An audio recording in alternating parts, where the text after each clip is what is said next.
G'day, it's Rob here again. Well, I'm still messing around with this Stirling engine and computer fan cases, and I've made up a little generator to go on it, and it actually works. We'll fire up the engine, and I mean, it's not exactly megawatts, but yeah, it does something anyway. I see these engines are sold out. There's only a couple of places that have got them now that I can see, and they're both fully sold out, so it must be a pretty popular little Stirling engine. It's yeah, very, very good. Come on, baby, light my fire.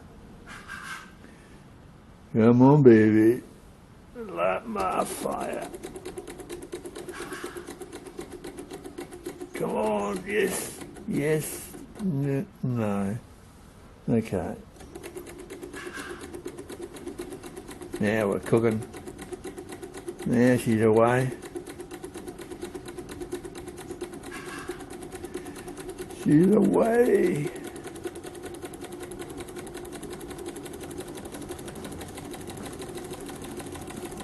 And we have light.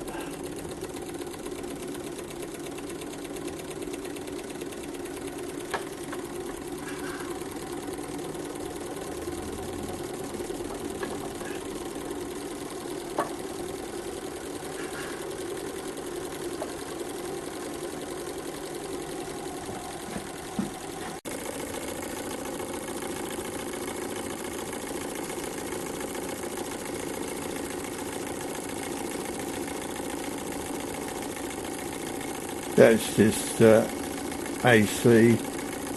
It's not actually flickering looking at it with a human eye, but the camera's getting a strobe effect.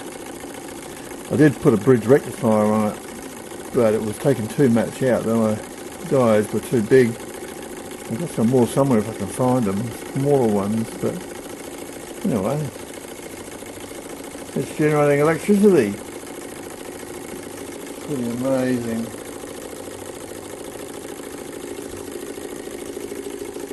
See how low on the motor actually, you know.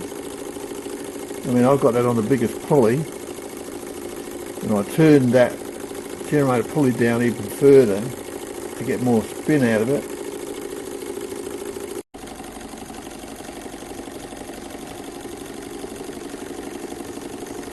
It'd be better on that leather apron I normally use, but this is a little working surface I've got that keeps things clean. And soldering and that, you know. But yeah, it's good fun. This you can, you know, play around. I'll show you how I did the generator too. And this is a generator housing I had from way back. I had a little brushed DC motor I got out of an old cassette player. I was going to use that, and I made this up. And I think I must have dropped the motor, or can't remember, but the motor got trashed anyway. Had a major train wreck on that, and that's been laying around anyway. I pulled a PC fan apart, and I've made it fit into this. I've still got to paint all this up and, you know, carry on, but I'll stop this and show you how the generator is constructed.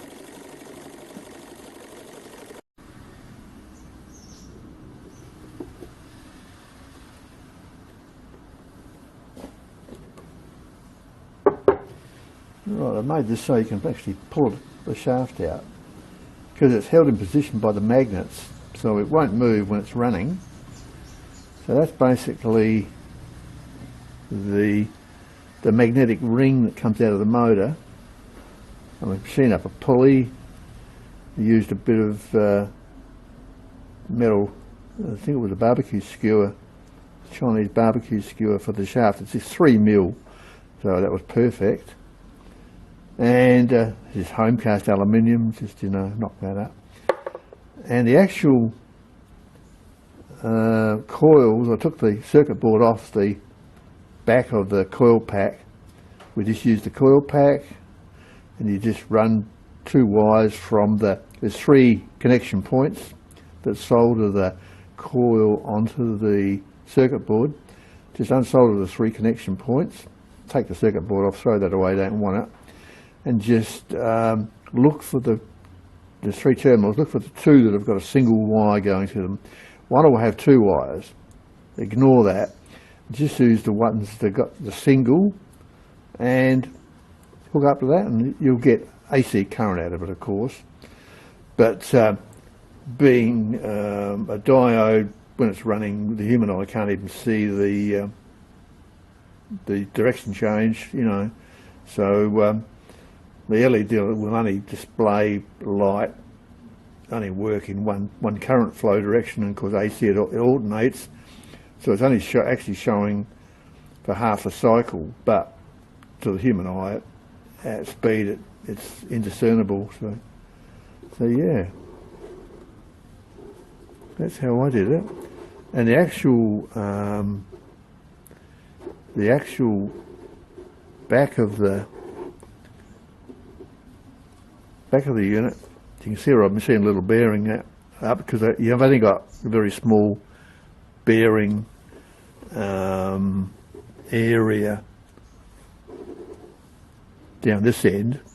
So as I extended the shaft out further, because it's got more load on it with the bigger pulley, and made the shaft go right through, and I just glued it all with a bit of Tarzan's grip, machined up the bearing, the bush, little brass bush, and that's a bit of broom handle, which was the exact diameter I wanted to go in my housing.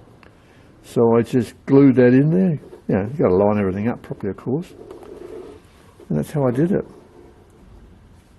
And as I said, when it's running, you can easily take it out to oil it, and when it's running, the magnets, see the magnets, so the magnets are pulling it in. So it won't come out when it's running, and you can pull it apart for maintenance. So now I just got to paint her up and mount it on something, and that'll be another project out the way. Well, it's interesting because I've never done this sort of stuff before, and you know, yeah, interesting. All right, well, there's the latest happenings. I hope you got something out of that. Give you an idea how you can do it yourself. You know, play with your lathe, check out your skills. Well, you know, it'll only run as good as the way you make it, so just be careful, take your time, and yeah, it actually worked. All right, that's it. See you next time. Cheers.